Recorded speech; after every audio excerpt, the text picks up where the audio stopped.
News is coming in. Sources are telling your channel that the Home Ministry has initiated steps for filing a review petition against the Supreme Court judgment of commuting death sentences of 15 death row convicts to life imprisonment.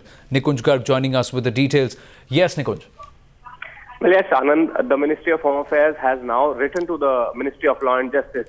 A plaint has to be filed, Anand, from the side of the Ministry of Law and Justice, from the Government of India's side. That is why the Ministry of Home Affairs has communicated to the Ministry of Law and Justice that a review petition against the Supreme Court's earlier order of commuting the death sentences of the 15 death row convicts and also against today's order of commuting the death sentence of Rajiv Gandhi killers has to be filed categorically, stating that. Now, the only decision that the Ministry of Law and Justice has to take in consultation with the Attorney General of India is whether a separate review petition has to be filed in both the cases, or both the cases have to be clubbed, and then one petition has to be filed against the overall Supreme Court order, citing delay in deciding the mercy petitions by the executive as preeminent reason for commuting the death sentences to life sentences. So that is something that the Ministry of Law and Justice will decide in coming days. But the Ministry of Home Affairs from its side has made it clear that the Ministry of Law and Justice will now have to go in for an appeal